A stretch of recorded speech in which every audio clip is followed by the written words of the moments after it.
Beriem ďaleko cez 30 eur na hodinu. Som mohol navštíviť viac ako 8 krajín sveta. Nie na moje náklady, na náklady firiem, ktoré mi za to ešte platia. Neviem si už predstaviť, že by som šiel robiť niekde, kde nie je taká voľnosť.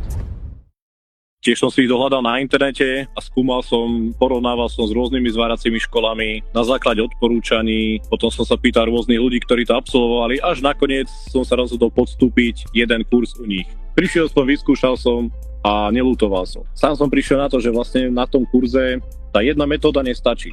No z jedného kurzu u nich sú momentálne ku dnešnému dňu 4 kurzy, ktoré som u nich absolvoval. S maximálnou spokojnosťou začal som ako absolútny začiatočník.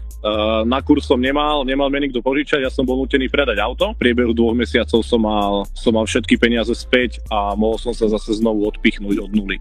Beriem ďaleko cez 30 eur na hodinu.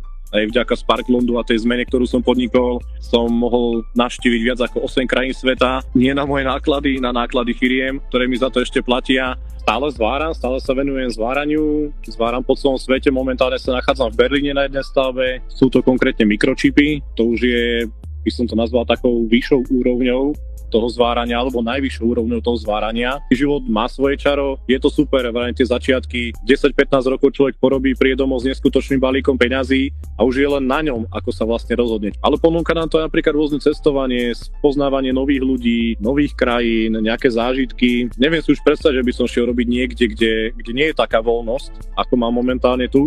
Že by som šiel niekde znovu za pás a predal sa za pár korún, to už si neviem predstaviť. No, odporúčanie kurzu Sparkland by som určite odporučil. Odporučil by som to každému.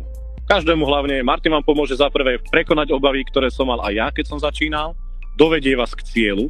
Dovedie vás k cieľu takým spôsobom, dovolím si povedať, že ako nikto iný. Má v tom neskutočné skúsenosti, má dobré meno. Mne to dalo neskutočne veľa. Je to fakt pedantná práca. Je to v podstate pre každého, kto má nejakú víziu budúcnosti, vie, čo chce, vie, že si chce zarobiť. A hlavne je stotožnený s tým, že bude pracovať v podstate aj v zahraničí.